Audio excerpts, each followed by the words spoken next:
It is amazing what happens when we sing to God. Tanrı'ya ilahiler söylediğimizde neler olduğu harika bir şey. Something begins to change within us. İçimizde bir şey değişmeye başlar.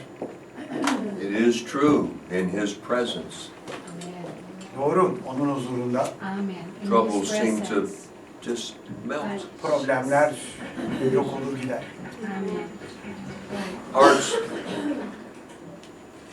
Hearts seem to be repaired and spirits become strong. Kalplerimiz tamir olur, şifa bulur ve ruhlarımız güçlenir. I've had people ask me why we sing before church. Bazı kişiler kiliseden önce niye ilahi söylüyoruz diye bana sordular. It's easy to understand. Bunu anlaması basit. The singing prepares us for His presence. İlahileri söylemek onun huzuru için bizi hazırlar. It opens our spirit to the hand of God.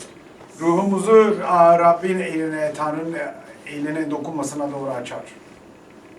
Sometimes we come in, we're full of our own troubles. Bazen geldiğimizde kendi problemlerimizle dolu bir haldeyiz. The problems of the world are in our minds. Dünyanın problemleri zihinlerimizde.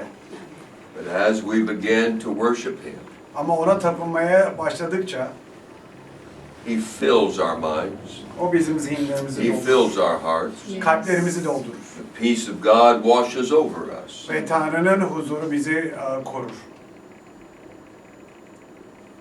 It's the design of God. Tanrı'nın tasarımı budur. It's the plan of the Lord. Onun planı budur. Singing and worship softens us. İlahi söylemek ve tapınmak bizleri yumuşatır. Amen. Amin. I want to begin in Hebrews chapter 12, İbraniler 12'den başlıyoruz. verses 1, 2, and 3. 1, 2 ve 3 okuyacağız.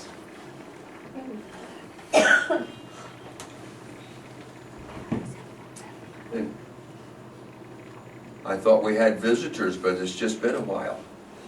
Ziyaretçimiz var sanıyordum ama sanırım uzun zaman oldu. Welcome. Hoş Good to geldiniz. see you. First time we Amen. Hebrews 12:1. Wherefore, seeing we are also compassed about with so great a cloud of witnesses. It's talking about those who have already overcome. Let us lay aside every weight and the sin which does so easily beset us, and let us run with patience the race that is set before us. İşte çevremizi bu denli büyük bir tanıklar bulutu sardığına göre, yani bu işi becermiş olan kişilerden bahsediyoruz. Biz de her yükü ve bizi kolayca kuşatan günahı üzerimizden sıyırıp atalım. Önümüze konan yarışı sabırla koşalım. Looking unto Jesus, the author and finisher of our faith. Gözümüzü imanımızın öncüsü ve tamamlayıcısı İsa'ya dikelim. Who for the joy that was set before him endured the cross, despising the shame, and is set down at the right hand of the throne of God. O kendisini bekleyen sevinç uğruna utancı hiçe sayıp çarmıhta ölüme katlandı ve şimdi Tanrı'nın tahtının sağında duruyor. For consider him that endured such contradiction of sinners against himself, lest ye be wearied and faint in your minds. Yorulup cesaretinizi yitirmemek için günahkarların bunca karşı koymasına katlanmış olanı düşünün. I've been in this apostolic Pentecostal experience a long time. Ben uzun zamandır bu havarisel Pentekostal tecrübesinin içindeyim. My great grandparents were baptized in 1911. Benim büyük babam ve annem 1911 yılında vaftiz olmuşlar. They've gone on to be with the Lord. Şimdi onlar Rab'le birlikteler. My grandparents were baptized a few years later. Büyük annem ve büyük babam birkaç yıl sonra They've vaftiz gone oldu. on to be with the Lord. Onlar da şimdi Rab'le birlikte My oldu. dad's gone on to be with the Lord. Babam da Rab'le birlikte oldu. Many friends, family, and loved ones are a part of this great cloud of witnesses. Birçok aile üyeleri, sevdiklerim ve arkadaşlarım bu tanıklarla dolu olan bulutların parçaları. Some people want to know if this cloud of witnesses is watching us. Bazı insanlar bu tanıklar bulutu bizi acaba izliyor mu, koruyor That's mu diye not soruyor. what it's referring to. Burada bahsettiği o değil. It's saying these are ones who did run this race with patience. Ama diyor ki bu yarışı sabırla koşanlar bunlar diyor. These are ones who overcame by the blood of the Lamb.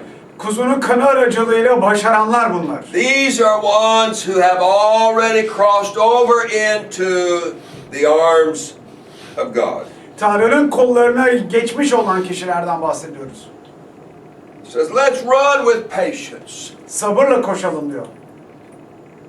Those words are an anomaly. That makes sense.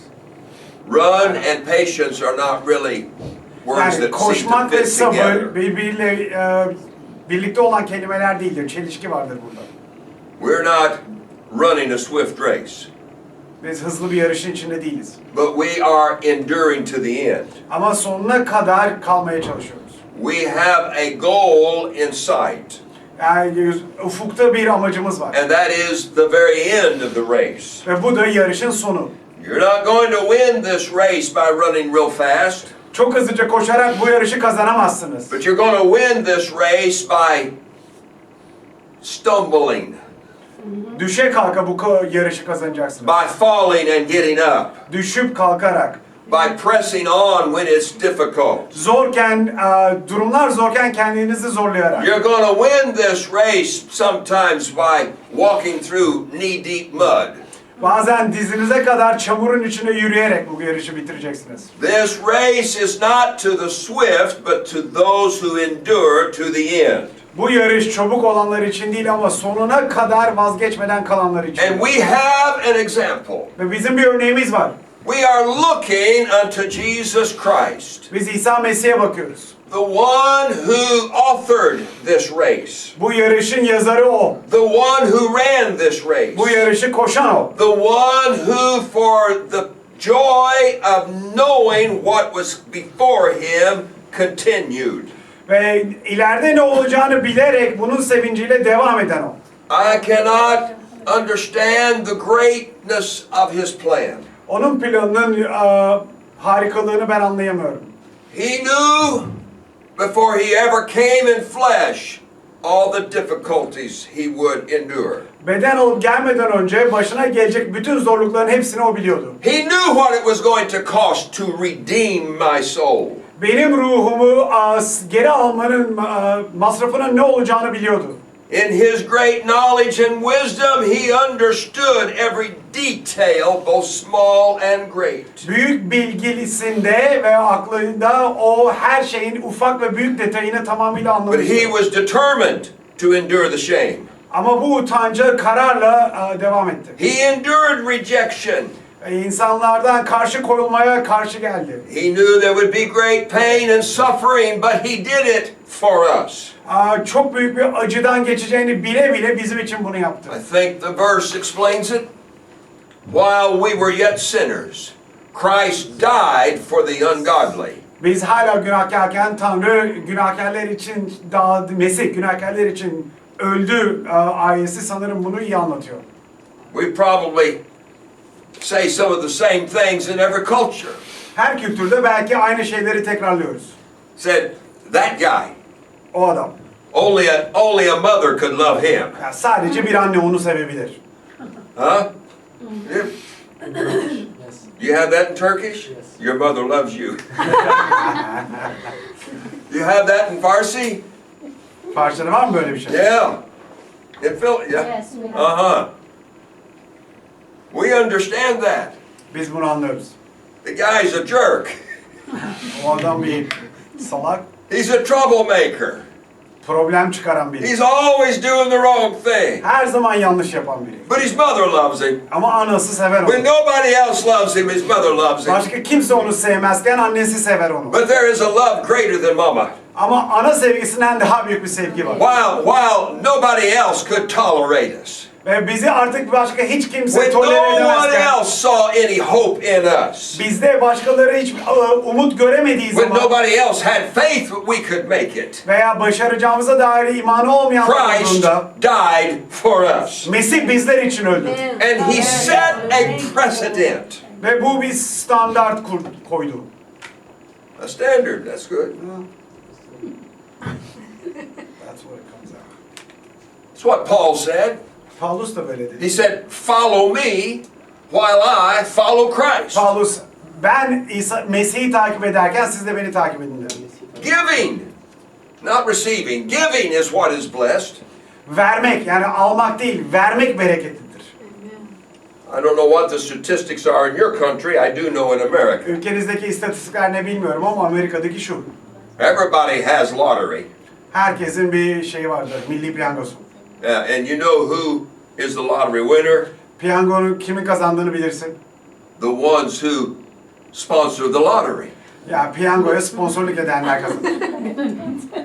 You know why they have $1 million gambling halls? Peki $1 milyon kazinoların neden var olduğunu biliyor Who musun? pays for those big buildings? O binaların parasını kim ödüyor? The people who are hoping to win. Kazanmayı umut eden kişiler ödüyor. They're paying for all of that. Bunun hepsini ödeyenler onlar. Huh. Ha.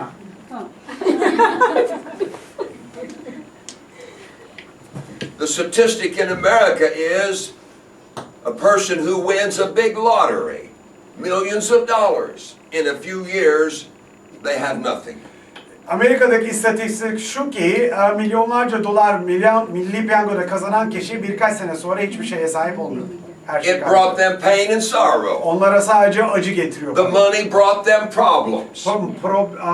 Para onlara sadece They problem thought it getiriyor. was going to be the answer to everything. Her şeye paranın cevap olacağını But it sandılar. was not an answer to anything. Ama hiçbir şeye cevap değildi bu.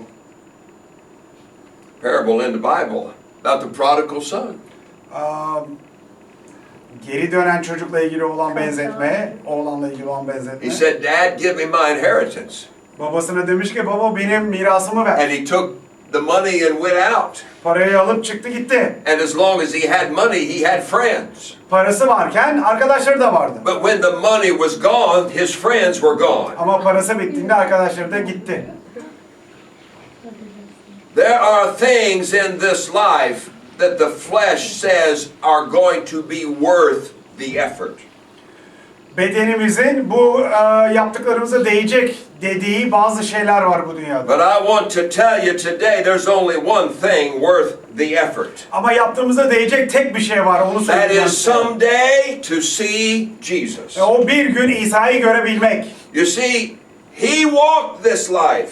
O bu yaşamda yaşadı He paid the price. ve bedelini He ödedi. said, I'm going to do whatever is necessary. Ben gerekli olan her şeyi yapacağım dedi. He is our great example. O bizim büyük örneğimizdir. And how are we going to see him? Biz onu nasıl göreceğiz o zaman? Through this same example. Bu aynı tecrübe aracılığı. Oh, we may have some good days. İyi günlerimiz olacak. We may have some bad days. Kötü günlerimiz de It olacak. really doesn't matter. Önemli değil ki bu. I am in this race to see him. Ben onu görmek için bu yarıştayım. The only thing that's going to matter is to hear him say, well done. Ve önemli olan tek şey şu olacak ki sonuçta onun bana iyi becerdin demesi. My good and faithful servant. Benim sadık ve iyi hizmet. Enter into my peace. Benim huzuruma hoş geldin. Come into my house. Benim evime gel. Come in and be with me for all eternity. Ve ebediyette benimle birlikte olmak için gel. Let's read in Isaiah 45. Yeşaya 45'e gidiyoruz.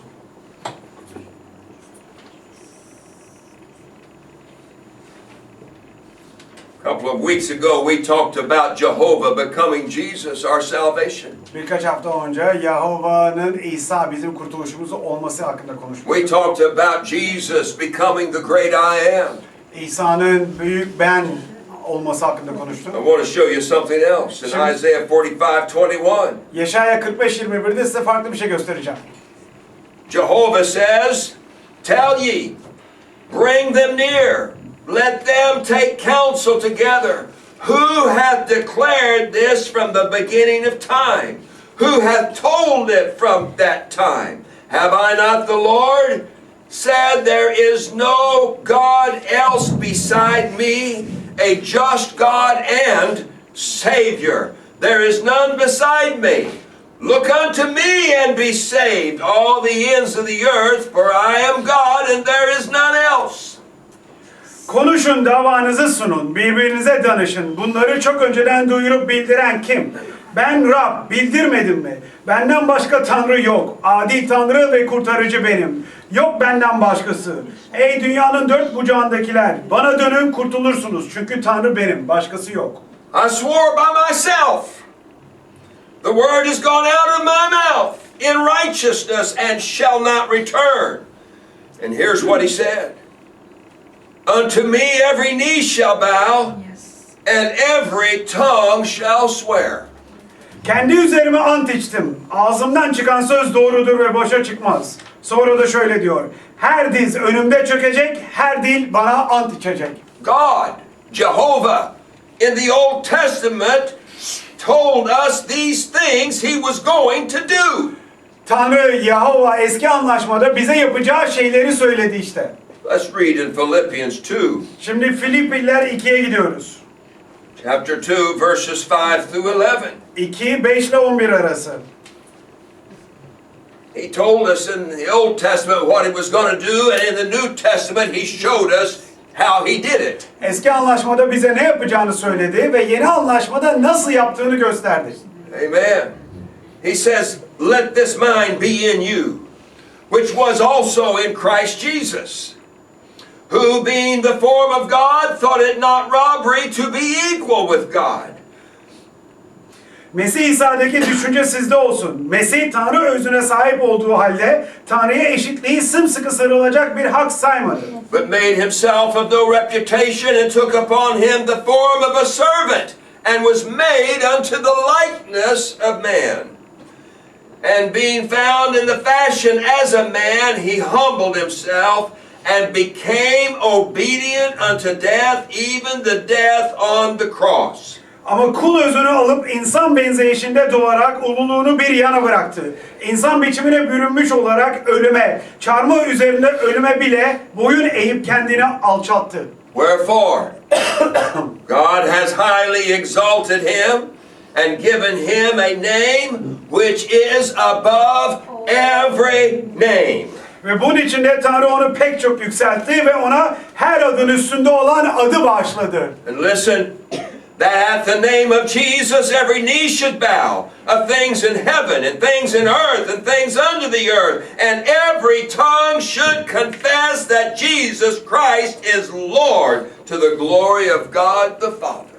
Öyle ki İsa'nın adı anıldığında gökteki, yerdeki ve yer altındakilerin hepsi diz çöksün. Her dil Baba Tanrı'nın yüceltilmesi için İsa Mesih'in Rab olduğunu açıkça söylesin. Jehovah, the God of the Old Testament, has become Jesus our salvation. Yehova eski anlaşmanın tanrısı, kurtarıcımız İsa olmuştur. He said there's going to be a time that every tongue shall confess and every knee shall bow. Her dilin ant içeceği ve her dizin çökeceği bir zaman olacak diyor. You know the things of the Old Testament, they come true.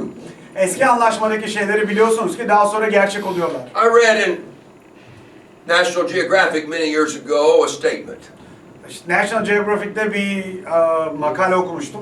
Now, National Geographic has a lot of good geography and history of animals. Bu National Geographic kanalında insanların ve hayvanların coğrafyası ve tarihinden çok bahsediyor. It also is a great promoter of evolution and the Antichrist. Evrim ve anti-Mesih hakkında da çok fazla yayın yapar. Do you know what they said one day? They said the Bible is surprisingly true.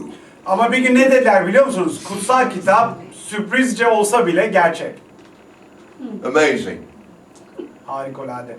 One of the greatest magazines of evolution says, I'm surprised at how often the Bible is true.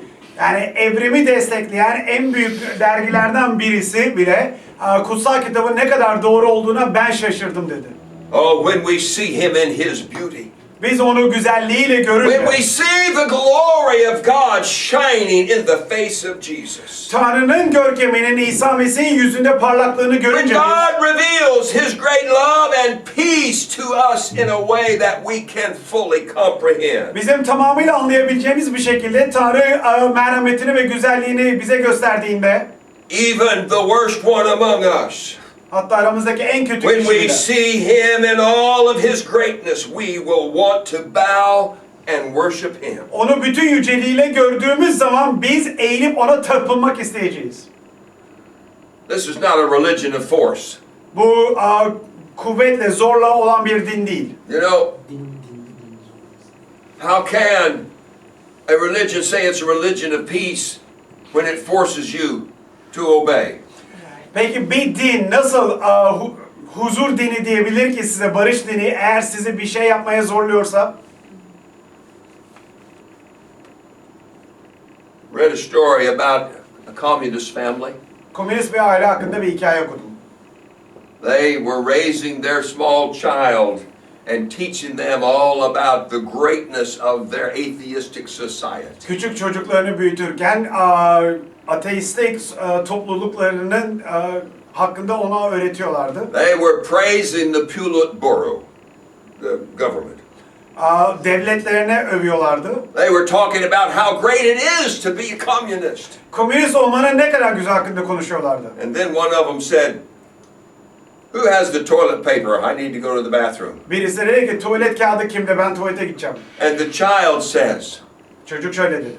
"Well, if communism is so great, why isn't there toilet paper in the bathroom?" Peki komünizm o kadar harikaysa niye tuvalette tuvalet kağıdı yok ki dedi.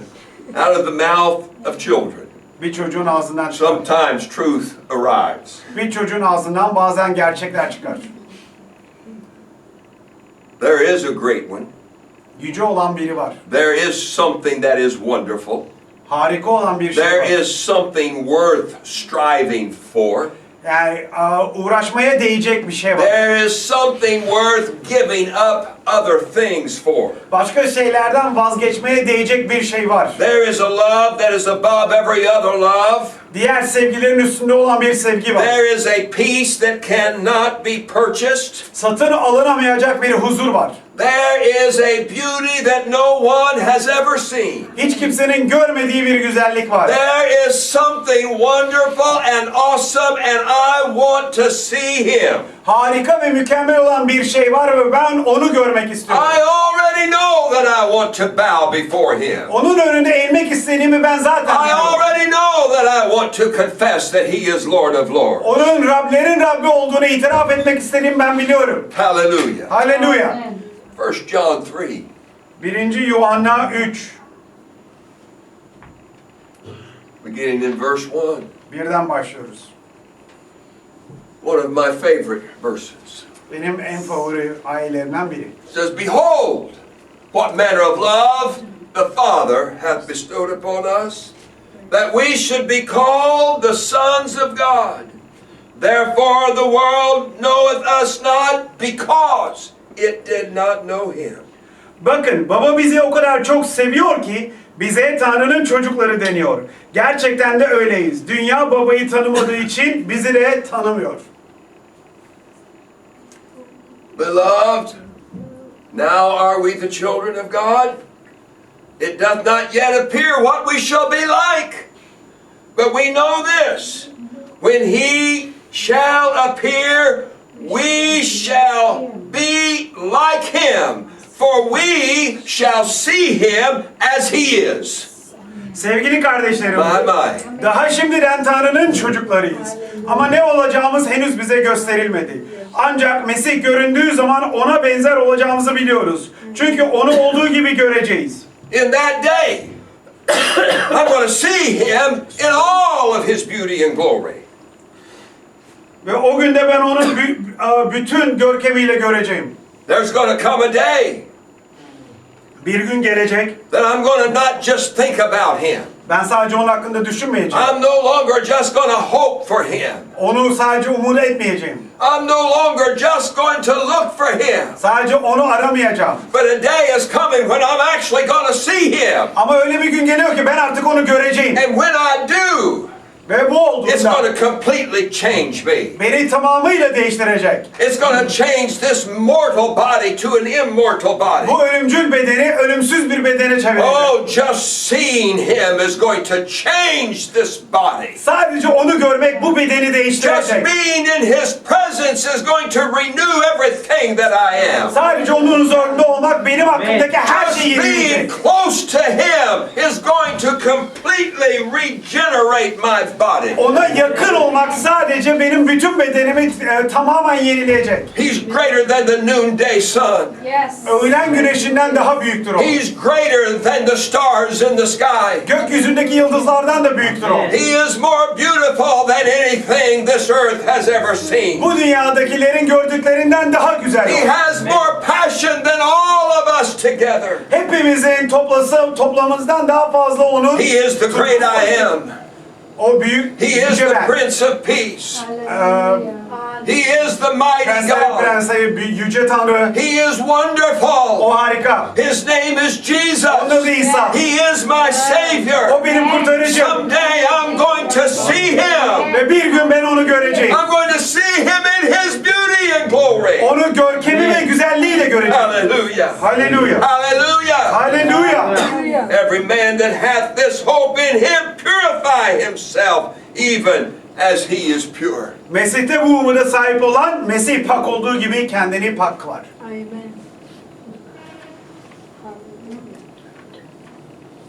The Apostle John is called the beloved of God. Yohanna, havari olan Yohanna, Tanrı tarafından sevilen olarak adlandırılır. At the Last Supper, he's the one that sat closest to Jesus. Son akşam yemeğinde İsa'ya en yakın oturan oydu. At the Last Supper, he laid his head upon Jesus. Son yemekte kafasını İsa'nın omzuna koydu.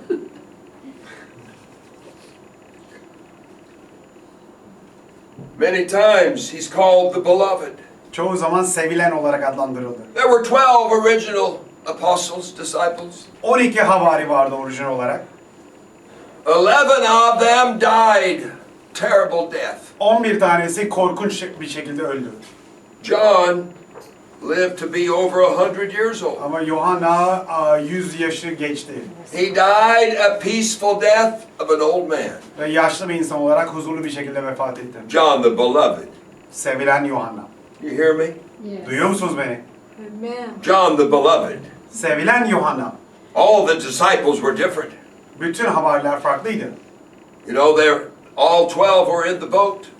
12'si hepsi gemideydi. There was a storm. Ve bir fırtına vardı. Jesus came walking on the water. Ve İsa suyun üstünde yürüyerek geldi. Peter said, "Oh, if that's you, let me come out on the water with Petrus you." dedi ki eğer bu sensen benim de suyda senin yanına gelmeme izin ver. That showed us Peter was different than the rest of the Bu disciples. Petrus'un diğer haberlerden They farklı didn't olduğunu want to bize get out göster. there in the storm. Diğerleri bu fırtınada çıkmak istemedi suya. But John was the beloved one. Ama sevilen Yuhanna'ydı. I want to tell you something. Size bir şey söyleyeceğim. We are also the beloved. Bizler de sevilenleriz. Amen. I said we are also the beloved. Bizler de sevileniz diyorum. Amen. While we were yet sinners, Biz hala günahkarken God. he loved us. o bizi sevdi. He saw our problems. Problemlerimizi gördü. He saw our corruption. Hatalarımızı gördü. He saw our anger and jealousy. Kıskançlığımızı, kızgınlığımızı He gördü. saw the darkness in our hearts. Kalplerimizdeki karanlığı gördü. But he loved us Ama bizi anyway. sevdi nasılsa. Hallelujah. He says, I'm going to take that person Ve dedi ki ben o kişiyi alacağım. and I'm going to put my love in them. Ve sevgimi onların içine koyacağım. I'm going to put my peace and joy in them. Sevincimi ve huzurumu onlara koyacağım. I'm going to take that life that was wasted and I'm going to change it.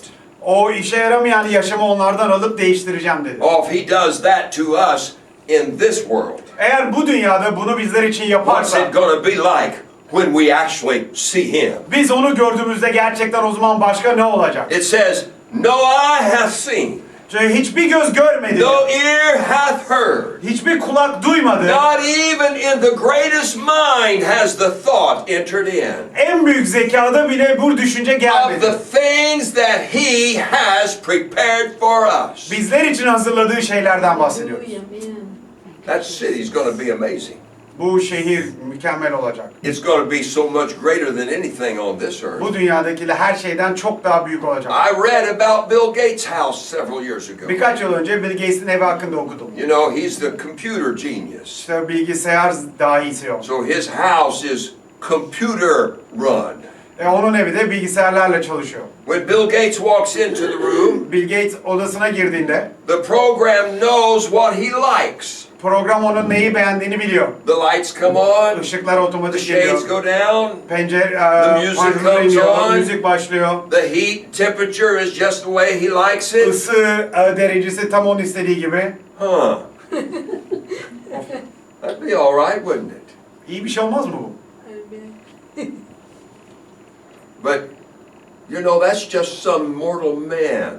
Ama bu ölümcül bir insan biliyorsunuz. If Bill Gates can have this type of dream, Eğer Bill Gates'in böyle bir hayali varsa, what is above our dreams? bizim hayallerimizin üstünde olan nedir? What is greater than our hopes? Umutlarımızdan daha büyük olan nedir? What could it possibly be that is beyond the greatest imagination of anything in this world? Bu dünyadakinin en büyük rüyalarından daha büyük olan şey ne olabilir?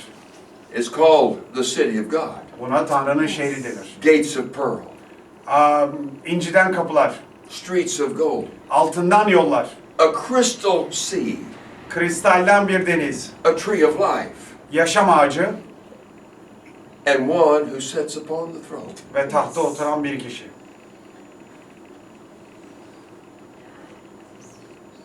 John the Beloved. Sevilen Yuhanna. We also know him as John the Revelator. How do I do revelators? Vahiyici. Vahiyici. Vahiyici Yuhanna olarak da biliyoruz. Vahiy yazdı ya. And God gave him the words for the last book of the Bible. Kutsal kitabın son kitabı için Tanrı ona sözler verdi yazsın diye. And in Revelations chapter 1, verses 17 and 18, Vahiy 1, 17-18 okuyorum. John is telling us about a dream or a vision. Yuhanna gördüğü bir rüyadan ya da bir vizyon, görümden bahsediyor. It's not even real. Gerçek bile değil bu. It's just a vision that God gave him. Tanrı'nın ona verdiği bir görüm. And he saw some of the beauty of Jesus in a vision. Ve İsa'nın güzelliğinin birazını bu görümde gördüm. He said his eyes were like flames of fire. Gözleri ateşten gibi dedi. His hair was white like lamb's wool. Saçı kuzunun tüyü gibi beyazdı dedi. His feet shone like fine brass. Ayakları da bakır gibi parlaktı. And John is trying to describe in mortal words what he saw. Yohanna dünyasal sözlerle ne gördüğünü açıklamaya çalışıyor. He finally gives up. Ve en sonunda vazgeçiyor. I can just feel John right now. Şu anda Yohanna'nın ne hissettiğini hissedebiliyorum. John is saying, I don't have the words. Yohanna diyor ki ya yazabilecek, tanımlayacak There is sözlerim no yok. vocabulary. Kelime hazinem yok bunun için. It is greater than anything I have ever dreamed. Hayal ettiklerimin hepsinden daha da büyük bir şey bu. So, in his vision, John gave us the greatest example of what he saw. Ve görümünde Yohanna bize gördüğünün en güzel misalini verdi. He said, when I saw him, Onu gördüğümde dedi, I fell to the ground like a dead man. ölü gibi ayaklarının dibine yıldım. It was more than I could handle. Yani kaldırabileceğimden daha It was fazlaydı. more than I could comprehend. Anlayacağımdan daha fazlaydı. It was an experience so great that I was overwhelmed. O kadar büyük bir tecrübeydi ki artık yani üstesinden gelemedim. So, verse 17. 17 okuyoruz. Said, when I saw him, I fell at his feet as dead. And he laid his hand upon me, saying, fear not, for I am the first and the last. I am he that liveth and was dead, and behold, I am alive forevermore, and I have the keys to death and hell. Onu görünce ölü gibi ayaklarının dibine yıldım. O ise sağ elini üzerime koyup şöyle dedi. Korkma, ilk ve son benim. Diri olan benim. Ölmüştüm ama işte sonsuzluklar boyunca diriyim. Ölümün ve ölüler diyarının anahtarları bendedir. It will be worth it all to see him. Onu görmeye her şey değecek. It does not matter what life has to offer. Anything will be worth it if we can see him. Yaşamın bize ne verdiğinin hiçbir önemi yoktur. Çünkü her şey değecektir biz onu gördüğümüzde. Some days we're surrounded by friends. Bazen arkadaşlarla etrafımız doldur. Other days you can't find a friend anywhere. Bazı günler hiçbir yerde arkadaş bulamazsın. Some days you've got money and food. Bazı günler paran ve yemeğin vardır. Some days life is a struggle. Bazı günler yaşam bir zorluktur. Some days you feel the warm sunshine on your shoulders. Bazen omuzlarında ılık gün ışını hissedersin. Another day may find you climbing up a cold, stony mountain. Ama başka bir günde soğuk bir dağa tırmanıyor gibi olursun. But it's going to be worth it all when we see him. Ama onu gördüğümüzde hepsi buna değecek. Everything in this life will dim and fade away in the glory of his light. Onun ışığının görkeminde bu dünyadaki her şey sönecek ve yok olacaktır. I'm going to walk on streets of gold. Ben altından yollarda yürüyeceğim. What does it matter if I get mud on my feet today? Bugün ayakkabımda çamurlanırsa ne önemi var ki? I am going to be rich beyond measure. Ölçülemeyecek bir şekilde zengin olacağım. What does it matter if I have little today? Eğer bugün biraz sahipsem ne önemi var ki? I am going to be in a place where there is no pain, no sickness, and no sorrow. Acı, hastalık ve ağrının olmadığı bir yerde olacağım. What does it matter what I feel like today? Bugün nasıl hissettiğimin ne önemi var? It's going to be worth everything Her şeye değecek bu. if we can see him. Eğer biz onu görebilirsek. Strive, Bunun için uğraşın. press on. Devam edin, zorlayın. On your worst day, keep on. En kötü gününüzde bile devam edin. When it seems like you cannot make it another step, Yani bir başka adım atamayacağınızı hissettiğiniz zaman bile crawl. o zaman emekleyin. I said, if it seems like you can't make another step, crawl. Eğer başka adım atamayacak durumdaysanız emekleyin diyorum. This race is not to the swift. Bu yarış hızlı giden için değil It's to the ones who do not give up. ama pes etmeyenler içindir. Hallelujah. I said it's to the ones who do not give up. Bu pes etmeyenler içindir diyorum. Amen. David said, though 1,000 fall at my right hand, Davut 1000 kişi sağ elime düşse bile dedi. and 10,000 fall at my left hand, Sol elimde 10 binlerce.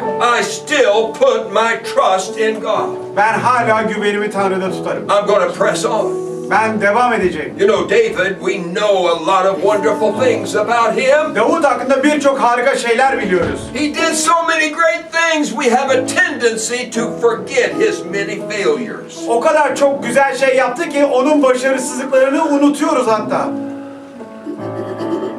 My thought is, David probably had more sin in his life than any other Bible character. Benim düşüncem şu ki ama Davut kutsal kitaptaki karakterlerin hepsinden daha çok günah işledi. But he kept on trying. Ama denemeye devam He etti. kept on pushing. İlerlemeye devam Every etti. time he fell, he got up again. Her düştüğünde onlara yardım etti. The prophet came to David. Peygamber Davut'a geldi. He said, David, there's a man who did this and this. Dedi ki Davut, bir adam şöyle yaptı. He said, he had a guest. Misafiri vardı dedi. And he had many sheep of his own. Ve kendine ait bir sürü kuzusu vardı. But when the guest came, Ama misafir geldiğinde he went to his neighbor and took his neighbor's one sheep. komşusuna gelip komşusunun tek olan kuzusunu aldı dedi. And gave it to the guest. Ve komşulara bunu sundu. David says, oh, who did this? Bunu kim yaptı dedi Davut. Nathan said, you did, David. Nathan da böyle dedi. Bunu yapan sensin Davut. What did David do? Peki Davut ne yaptı? Did he give up? Vaz mı geçti? Did he go hide? Gidip saklandı mı? He said, oh God, Aman Tanrım dedi. forgive me. Beni affet. And he got up again. Ve tekrar ayağa kalktı. He may have crawled a little while, Bir müddet belki emeklemiş olabilir. but a crawl turned into a walk. Ama bu emekleme yürüyüşe döndü. And the walk turned into a run. Yürüyüş de koşuya. Until we come to the verse that David says, Ve sonra Davut'un söylediği I ayeti feel the görüyoruz. Spirit of God upon me. Tanrı'nın ruhunu üzerinde I feel hissediyorum. like I could run through an army. Bir ordunun içinden I koşabileceğimi feel like I hissediyorum. could jump over a wall. Veya bir duvarın üstünden atlayabileceğimi hissediyorum I diyor. want to tell you, if you'll press on, Size şunu söyleyeyim, siz de if you don't zorlarsınız. give up, Vazgeçmezseniz, if you'll continue to keep your eye upon the prize, eğer gözünüzü ödülden ayırmazsanız, someday, bir gün, bir gün we're going to make it. biz de becereceğiz. And it will be worth everything. Ve her şeye değecek. It will be worth every trial, Her zorluğa değecek. every sorrow, Her acıya değecek. every heartache, Ve her kalp kırıklığına. every tribulation. Her zorluklara. When we see Him, nothing in this world will matter. Onu gördüğümüzde bu dünyadaki hiçbir şeyin anlamı kalmayacak. When we see His beauty and glory, Onun güzelliğini ve görkemini gördüğümüzde we will forget everything in our past. geçmişimizdeki her şeyi unutacağız. And He'll wipe away our tears. O bizim gözyaşlarımızı silecek. He'll take our sorrow. Acılarımızı alacak. And all will be peace forever and ever Ve ebediyen her şey huzur dolu and olacak. ever and ever. Let's sing.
One glimpse of his dear face, all sorrow will